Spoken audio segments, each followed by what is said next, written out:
魅族18 Pro 巨大的后摄区域好像在对外大声的嚷嚷，我这次非常重视影像。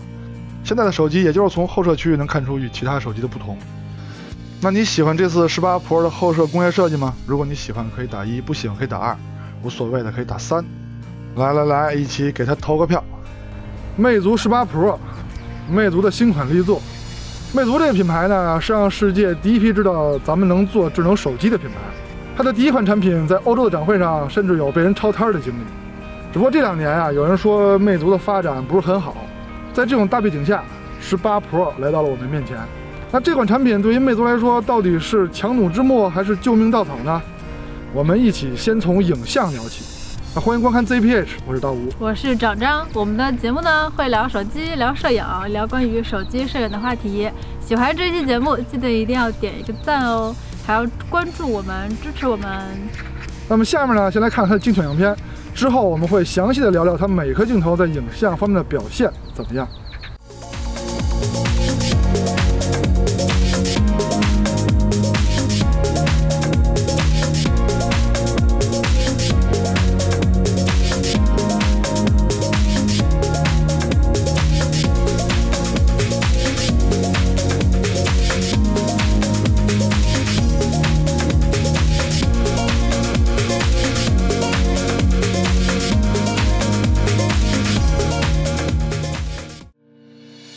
魅族18 Pro 的后摄区域设计成这样，实际上它的镜头上还是有凑数之嫌的。右边中间那颗黄黄的镜头，实际上是一颗感知镜深的辅助镜头。那么它实际工作的镜头呢是3颗，依次是超广角主摄和3倍长焦，排列依图所示。先说主摄镜头，主摄这回采用了一颗三星的1.31分之1英寸感光器，就是 GN1，5000万像素，然后默认输出的是1200万像的照片。支持光学防抖，焦段相当于全毫幅系统23毫米。那既然它采用的是 GN1 传感器，那么之前好像我们也测试过一台 GN1 传感器主摄的手机，我们是不是应该拿来对比一下呢？关注我们就会第一时间看到。咱们看主摄的分析样片，放大中心跟边角，中心画质可以说非常不错，边角画质下降也不明显，这一点非常不错。再看一组对比，同样如此，中心画质可以说非常优秀。边画质在天空的背景下依然没有出现色散呀、紫边这样的问题，可以说这颗主摄表现得非常好。主摄的高清模式，注意啊，这个高清模式只能在专业模式下打开，普通模式下是找不到选项的。而且高像素模式跟普通模式在颜色上略有区别啊。放大看细节，确实比1200万像素的解析度要高一些，但是在宽容度方面，高像素模式就没有普通模式来得好了。人像模式也是用主摄来拍摄。老实说，这些样片长能让发出来已经很不错了，因为拍的真是又黑又黄，实际上不是这样的。为了你们，长也真是拼了，也不知道是当时天气的原因，当时天气确实不好啊，还是白平衡的原因。总之色彩并不讨喜，只能说抠图效果还不错。总结这颗主摄在日常使用中还是比较得心应手的，反应比较迅速，成像快，而且边角画质非常优秀，是一颗比较好的主摄镜头。再看超广角镜头，这颗超广角的感光器参数可以说比较一般，虽然说它有3000万高像素模式，但是我没有找到打开的选项。焦段相当于全毫幅系统的15毫米。来看看它的成像特点，放大中心跟边角，中心画质还是非常不错的，但是边角的画质下降的就比较明显了。再看一组，这次放大的是中心跟边缘，不是边角，而是边缘。中心画质还是没问题的，边缘画质也有所下降，跟边角一样。超广角还支持微距功能，总体体验呢还行吧，就说对焦成功率上呢就说50%吧，因为毕竟手持嘛，抖得比较厉害。总结这个超广角呢，就是可用，不是很出彩的一颗镜头。再看3倍镜头，这颗3倍镜头的参数呢也不是特别的强，感光器更小了，4.4分之1英寸，800万像素，不支持光学防抖，等效焦段79毫米。这颗镜头在光线充足的情况下，成像还是不错的。对焦速度也可以说很不错啊，没有任何拖泥带水的情况。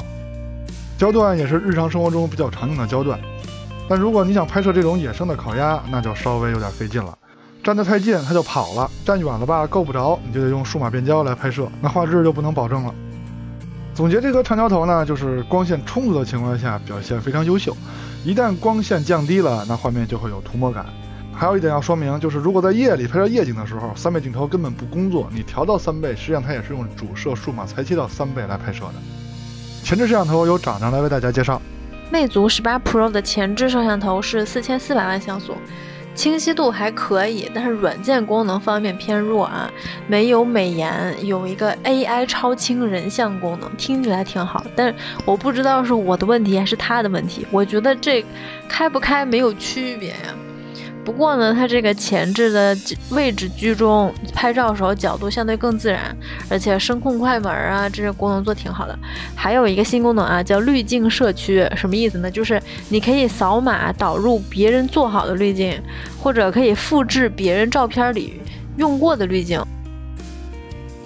再看夜景拍摄，夜景拍摄分直出模式跟真正的夜景模式。先看超广角的效果，在直出的情况下，超广角的效果不甚理想。开启夜景之后稍微好一些，可以分辨周围的景物了。当时的环境非常暗啊。再看主摄的效果，在直出的情况下就已经超过了超广角的夜景模式，可以说这颗主摄的夜景表现非常不错。再换走相片，当时环境非常暗，效果比较满意。但需要注意的是，就算直出模式下，你摁下快门也需要等一会儿才能成像，这个时候千万不要移动相机，否则就会虚。录像方面，由于清晰度已经被 4K 1080p 等格式限制住了，那么光学能力呢，已经在前面各个镜头已经讲过了。那我们就来看看日常影响录像最大的防抖和鼓动效应问题。白天手持走路的防抖效果和鼓动效应看起来还是很不错的，仔细看我走的可不慢啊。同样夜晚的手持走路防抖效果也是不错的，鼓动效应多少还是有一点的。魅族18 Pro 还支持夜景录像功能，开启之后画面的亮度明显提升。分辨率也没有降低，并没有降到 720p， 只是防抖效果稍微差了一些。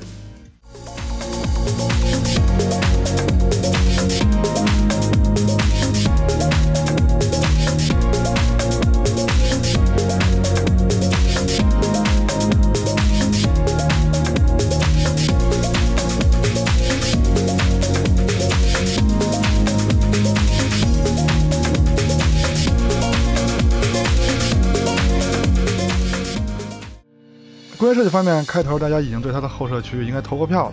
我个人认为它的工业设计还算比较不错的。从侧面看呢，后摄区采用双层的设计，目的可能是为了减少视觉上镜头凸起的高度。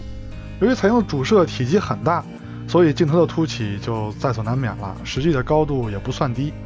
但总体而言，魅族18 Pro 肯定算是轻薄系列的，厚度控制得很好，手感也不错。手握持的部分机身厚度是 8.1 毫米，重量189克。屏幕方面非常不错，我是对屏幕的要求比较高的人。这次魅族18 Pro 采用的是能买到的三星最好的 E4 发光材料的屏幕，实际体验上也绝对是第一梯队的好屏幕。前置镜头采用的是顶部居中挖孔，这一点前面找张已经说过了，在自拍的时候比边角挖孔要强一些。处理器采用现在安卓平台中最好的骁龙888，内存也是 LPDDR5 加 UFS 3.1，性能方面对得起旗舰称号。老实说呢，性能、跑分还有续航、充电这些不是我们节目的重点，所以我们就一带而过了。总结一下魅族18 Pro 这款手机，从影像能力方面来说，结合它的售价，可以算是中规中矩的产品，走的是实用路线。影像方面给我的体验就是比较稳定，没有那些花里胡哨的东西。虽然在拍摄软件上跟一些国产厂商比稍微单薄一些，但是成像上还是比较不错的。看完上面的节目呢，我相信你们应该对这台手机在影像方面能力有一定了解了。那么希望我们的节目呢，对你在选择方面有一定帮助。如果你喜欢我们，记得一定要点赞并且关注我们哦。这期节目就到这儿啦，下期再见，拜拜，拜拜。